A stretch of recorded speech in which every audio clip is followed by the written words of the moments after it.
Hello and welcome to the Self Storage Made Simple podcast.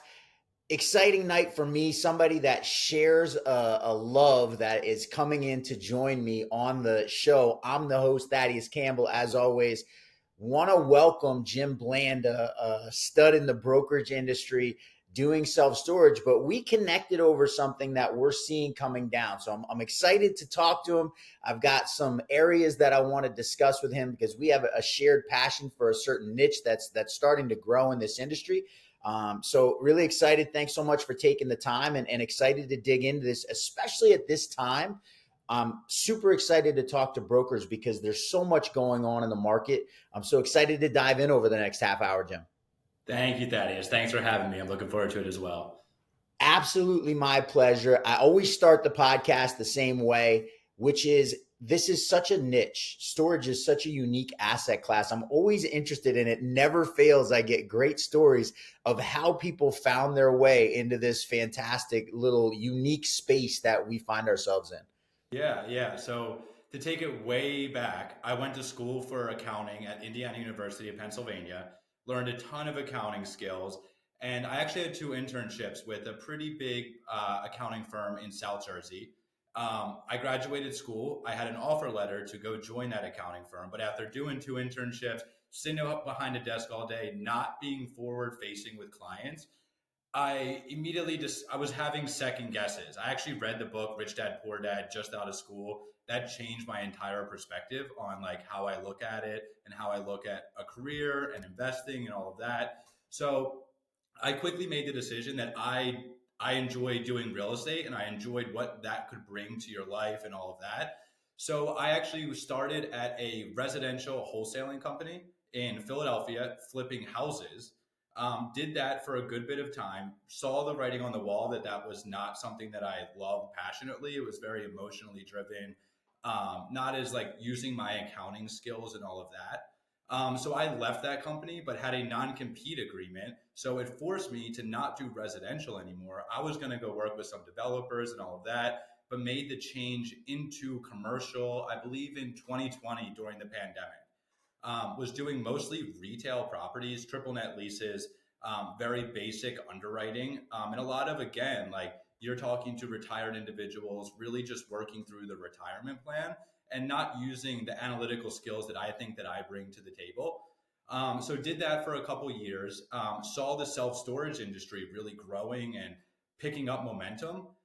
So I started to focus on self-storage properties at Sands Investment Group in 2022, I believe, 2022. Built out a team there. And I'm sure you'll get into this too, Thaddeus, but got into self-storage a good bit. Did a few transactions. That's right when the pandemic happened, and then interest rates went up. When interest rates went up, the transaction volume in self-storage did dip off a little bit. And then what me and my team really, really find a love for right now is the RV and boat storage sector, which we discovered really by accident. We got a listing in Fort Pierce, Florida. We underwrote it as a 3-story climate controlled conversion play. Throughout that process, it was an RV and boat storage facility in Fort Pierce. We underwrote it as a climate controlled conversion play. Throughout that process, we had so many buyers reaching out to us asking to keep it RV and boat storage. Throughout that process, we learned why the buyers liked them and the different drivers in the economy that made that work. And we just went full in onto RV and boat storage and have been really, really pushing down on that for the last 2 years.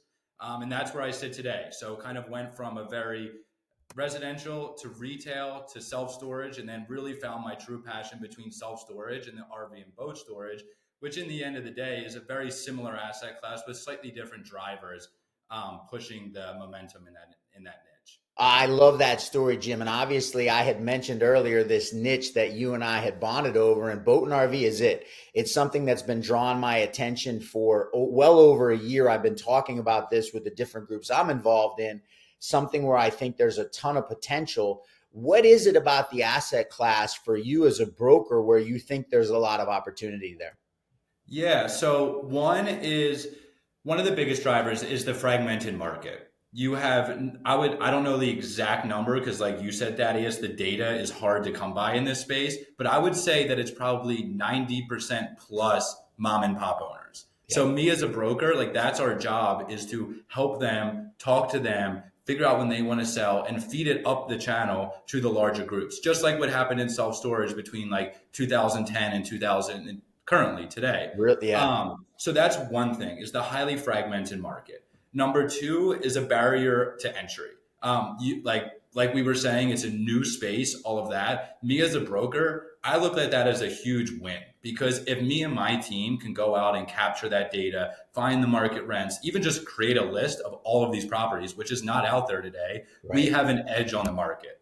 So those are two things that like really attract me to it. But financially wise, we were having issues in self storage with cost of capital and insurance premiums. That was a huge thing. Cost of capital is still going to be an issue, but on that side of things, these owners have owned these properties for a very long time and built up a substantial amount of equity. So what we can do, there's a lot more seller financing options on the table with RV and boat storage. And then on the insurance side of things, I was doing a deal in by Baton Rouge, Louisiana, a self-storage deal where the insurance was $13,000 a year. And when we were underwriting it, we got it under accepted offer. We got a new quote. It was at $54,000 a year, completely ruining the NOI. And we had to back out of the transaction.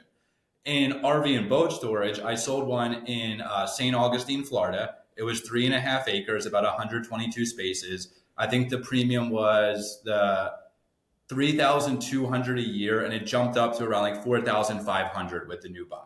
So Right. much more predictable because you're not insuring a building and elevators and all of that. You might insure a carport, the gates, an office, and all of that. So we had the deal in St. Augustine, Florida, where the premium went from 3,200 with one owner to 4,500, call it, with the second owner, because you're only insuring a parking lot, some covered parking spots, a fence. I think he had a shed on the property and a security system. So all of the leases state that if something were to happen to your vehicle, unless my covering falls on your vehicle, your insurance covers it. So it mitigates some of the insurance liability that you have, which makes it much more predictable. And then the last thing that's really driving the rates. So I just talked a lot about expenses and things like that, but also the rates. There's so many HOA communities, condos, apartments that got built in the Sun Belt, the Southeast, where these boats and RVs are popular, and you can't park those vehicles outside. So now there's a new need for parking for those types of places. So you have these people, and what happened was I was calling some of those owners, and they were saying, Jim, I have a waiting list so long that I don't even take people's names anymore. And when I started Oh. hearing things like that, it was like, okay, so you can increase your rents, first of all. And Yeah. secondly, push those rents because in self storage, people like to sit at like 85 to 93% occupied. So you can keep pushing Yeah. those rents. That was not happening in the RV and boat space. Another thing, too, is these owners, they've owned it for 30 years. They're best friends. Like they love this thing. So they're not going to raise the rent on their buddy who's Yeah. been parking here for 20 years. But I can tell you what, the buyer would, and they like that. Yeah. So that's really what brought me to the space is expenses were somewhat controllable or less influx than other asset classes. And the ability to increase rents was there. And with the cost of capital, you need to get to that 8% yield on cost to make anything make sense right now. So that's what I saw and what made me ultimately Yeah. make the switch. I think that's what drew me too. And in the self storage market, I wanted to illuminate something you said. You talked about the one facility where it was like a $40,000 a year difference in the cost of insurance. That's like at some of the cap rates we were seeing during the COVID boom in self storage transactions. That's $1 million of value on a property. I mean, it's Absolutely. even now at 6.5 caps. You're talking $600,000-700,000 of value for your facility that just went away because of insurance costs versus $1,000. 20 years of value, it's 20 grand that it costs you on the value of your facility. It's not going to make a big difference on a multi-million-dollar investment that somebody might be buying. So really good point about insurance, because we're seeing it wreck a lot of self-storage transactions. A lot of places that we're trying to look where it's just really hard. Anywhere near the coast in the South, like forget it. You can't even begin to know what it's going to cost you to have insurance there.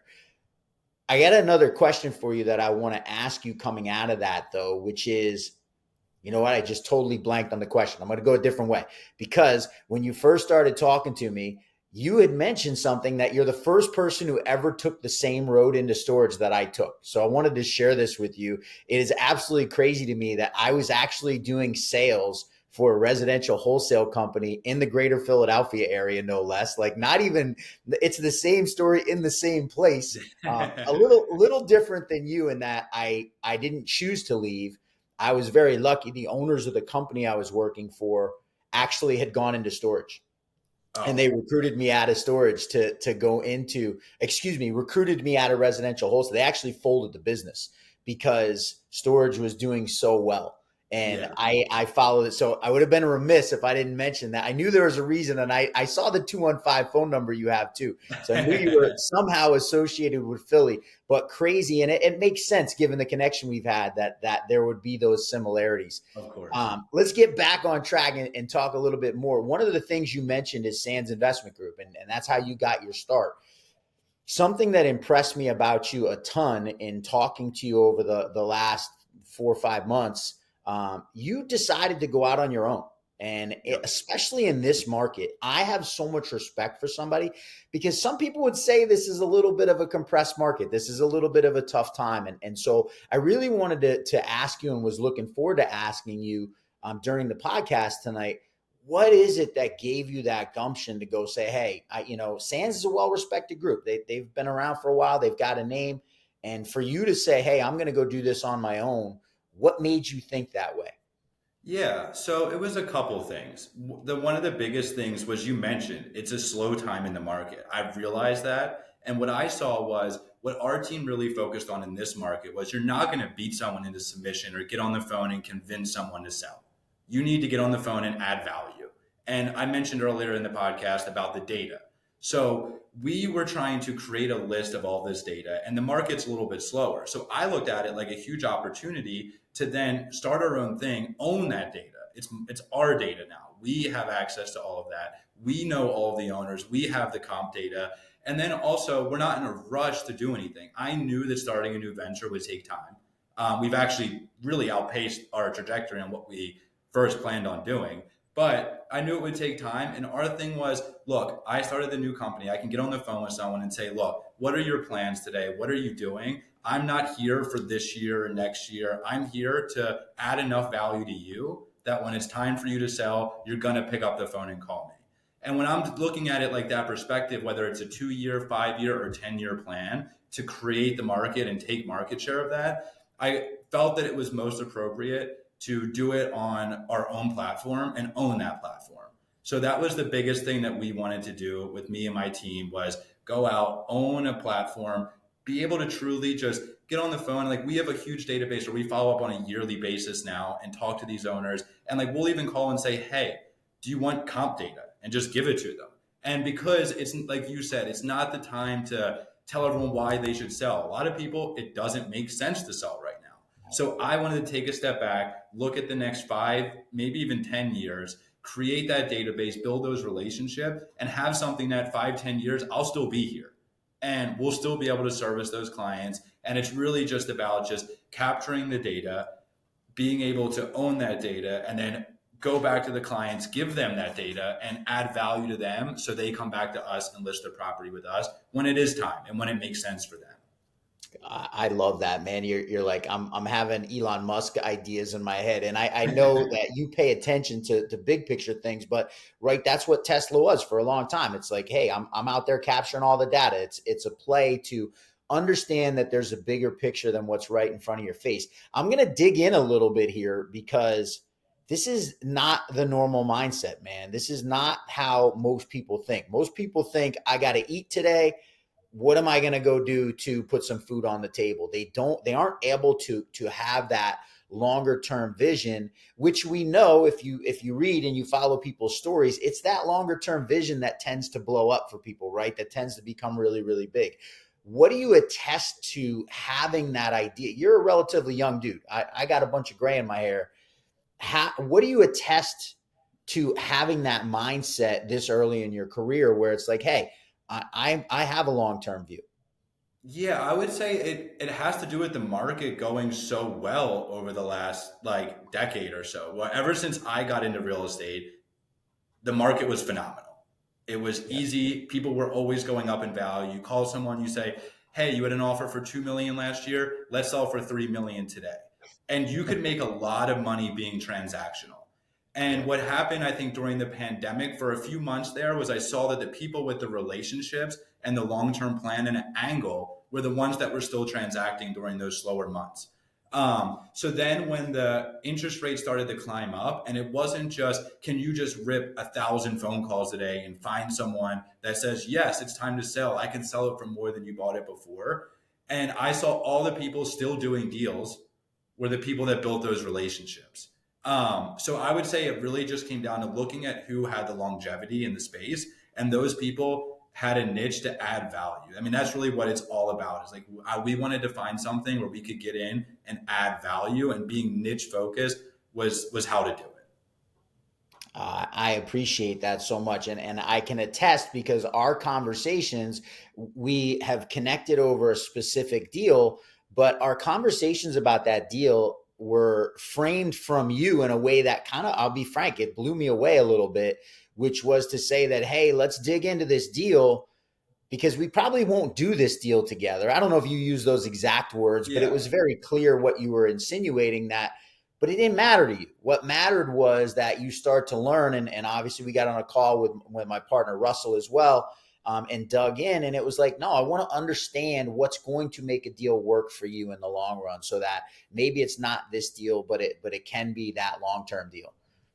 Yeah, the biggest thing with that is like, look, I like talking to people like you and working with people that understand it, and I want to like grow together. And like, this is a new space, so we need to get on the phone. And I have my opinion, but this it's not like something where people there's not developers out there that have built these for 10 years and have been doing rinse and repeat. So I want an open dialogue with these buyers so we can figure it out and figure out who's honestly, from my perspective, who's looking at it most aggressively, who is looking at the, like you said, it's a blue ocean type thing. So who's looking into the future? And I want to understand, how do you view it? So then when I have a deal, like ultimately I want to work smart, not hard. So I want to fully understand and spend the time with you, that is, so I can truly understand what you want.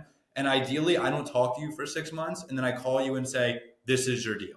Like, Yeah. that's ultimately what I want. And the space is new. So we got to learn what that means. And also, like the deal that we were talking about, a huge development um, part to it. I want Yeah. to understand, how do you look at that? What is the cost of capital? What is the construction cost? Because I'm learning and I'm hoping that I can teach you something as well about what I've seen, and then use all of that, like again, just capturing the data. Like I'm doing that to one, add value, but get value back and learn how you're underwriting them so we can continue to improve those models that we use to look at these things and do it better the next time. That's ultimately why we have those long conversations. That's awesome, man. And we actually really started talking deeply about this after I went out to St. Louis for Toy Storage Nation.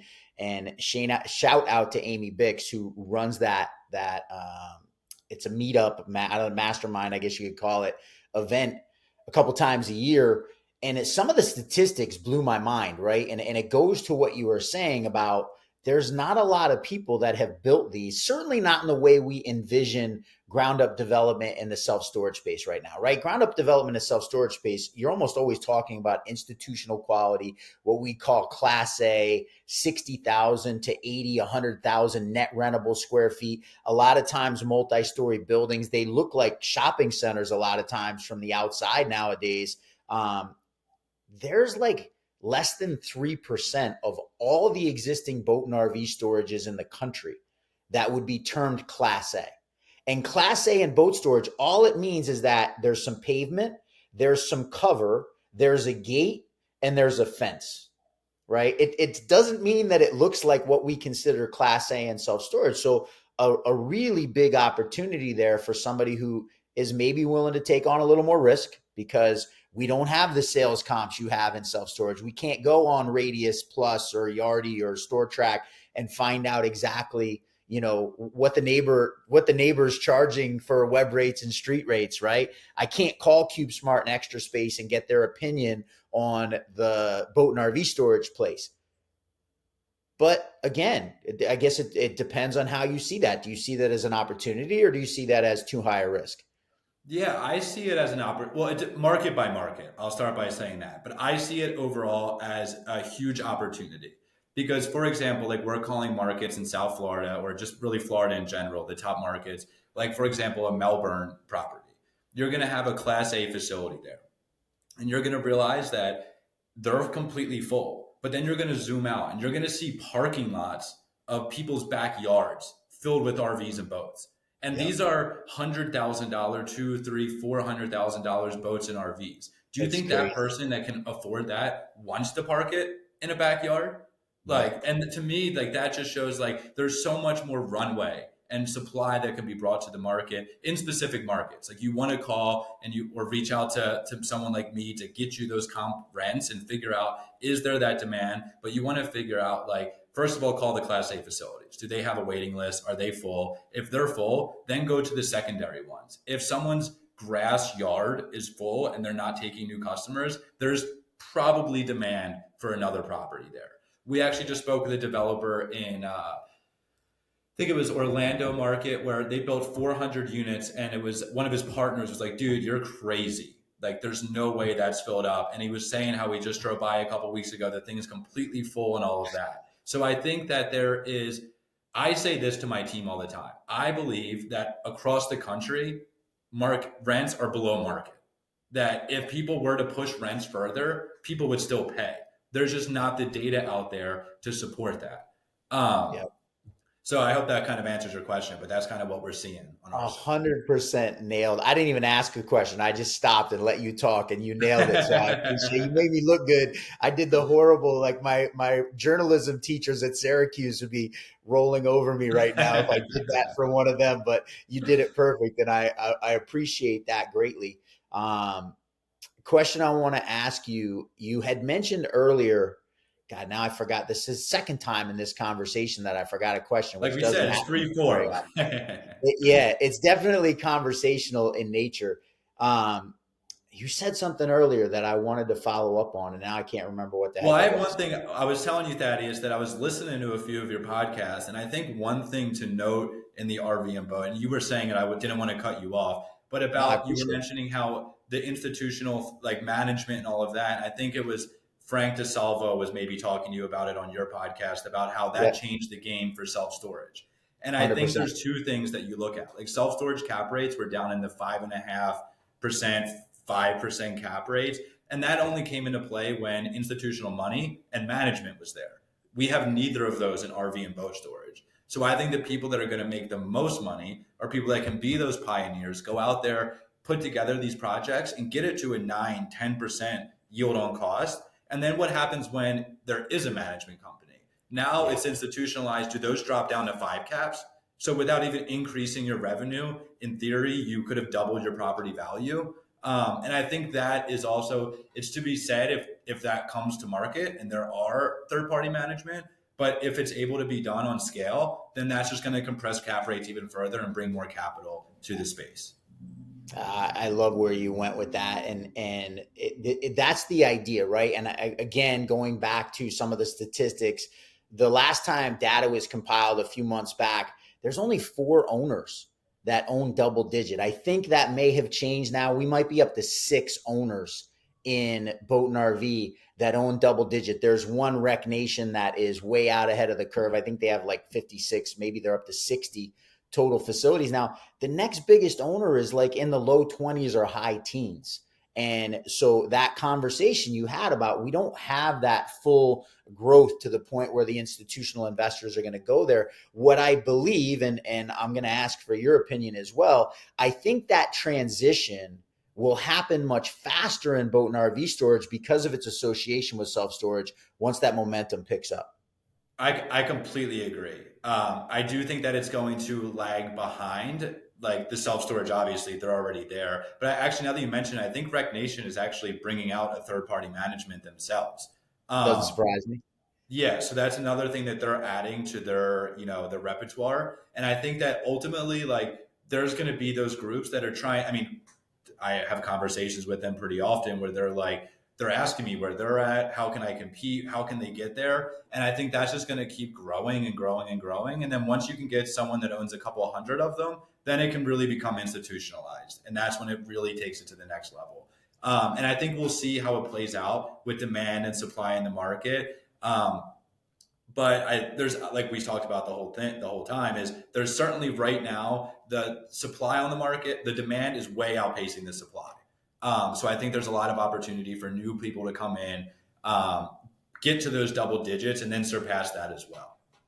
I thought that was an interesting thing that one of the brokers that was speaking at Toy Storage Nation put up all the numbers of sales, right? And obviously during COVID, there was like this huge spike in RV sales, went up by like 50, 60% year over year for 2 years in a row. I think 2020 and 2021 started to drop back down in 2022 and 2023. And a lot of people are like, oh, no, that market's over. When in reality, the drop down was like back to what it used to be, right? It wasn't like it dropped off. It just went back to normal. Where that was counterpointed was the number of new facilities. There were like 380,000 RVs sold in the United States. There were not 380,000 worth of parking spots built in the United States. And of course, maybe not everyone's going to go park their RV, especially in like a Class A type facility where there's covered parking. But man, like, you think someone's paying 200, 300, 400, $1 million for an RV, there's going to be a segment of people there that are looking for an upscale place to put it. I mean, for example, like we're selling one in Melbourne, and there's a potential where they might vacate some of the units after the sale, and we have no idea where those people are going to go. Like I've called the other owners. I've been like, hey, if we're going to like partial off a portion of this, are you going to? Will you allow us? And they're like, no, we don't have We don't availability. have space. Um, so Crazy. I completely agree. Like overall, like demand is outpacing supply. We'll see if that lags behind because of what you said there, Thaddeus, about the RV sales coming down, but it's right at the historic levels. And then That's we'll see if this pans out. But like, go look at car sales right now; they're not super hot either. So, and it's all just interest rate driven. If and interest rates listen, start to that's the come back thing I down and think is affordability's there, that's what I think is crazy. Like, you're seeing the same number of RV. I think it's like 90% of what was being sold in 2018, 2019, when interest rates were like a, a third less than what they are now. They hadn't gone down quite as far as they did during COVID. But, in 18, 19, you were still getting interest rates in the fives, yeah. maybe even in the fours by then. You're sevens now on a really good loan. So you're significantly more interest you're paying, and yet RVs are still going out the door at a pretty similar to level to what they already did. So it doesn't feel like there's been a real big pullback on that side of it. I can't remember who I was talking to and said something interesting. I think that Berkshire Hathaway, they had made an investment in an RV builder years ago, not tons of years ago, but 5, 6, 7 years ago. And they just exercised an option to buy a greater portion of that company for like a 10x on what they had bought the initial share for, right? Wow, Per I share. wasn't aware of that. That's So huge. if if you believe Warren Buffett has a little bit of intelligence in his investment, he certainly believes the industry is going to keep going in the direction it is. Listen, I try and honor the 30-minute rule on this. We've gone a little bit over 30 minutes already. Some of that is technical difficulties. A few of those seconds are because I had questions in my head and I forgot them completely, which is the ex-kickboxer in me. Should have written them. That's the downside of doing freeform. And I have topics I want to cover, but I always write down questions. And when the questions come up, sometimes they go away just as quick as they came up. Cannot thank you enough. I've had an absolute blast having this conversation, and we'll have to circle up again in 6 months, a year, and talk again and kind of see where this thing has progressed. For sure. You let me know when, Thaddeus. You let me know when. Before I sign off, I want to give you an opportunity. Anyone out there listening, if you do want to get in touch with Jim and his team and talk a little bit about self-storage or boat and RV specifically, what's the best way for people to get in contact with you and be able to start a conversation? I would say LinkedIn, email, or a website, and I can send those to you, Thaddeus. My email is They'll Jim. all be going right across the screen as you're Perfect. speaking. So we'll throw those up during the whole podcast and make sure we get them out there. Jim, a pleasure, man. Looking forward to working with you more. Always a great conversation anytime we talk. And thanks so much for dedicating a little bit of your time to come in and help everyone learn. Of course. Thank you, Thaddeus. Thanks for having me. Guys, that's it for this week's episode of Self-Storage Made Simple. If you guys got anything of value, please hit the like button, throw a comment in there, tell us how handsome Jim is, whatever it is that comes to your mind. Hit the subscribe button. You'll get updates on all of our future podcast guests. We got a hit list coming up. Really good people just like Jim. So looking forward to having more of these conversations and putting stuff out there, hopefully for you folks to learn. Have a great week.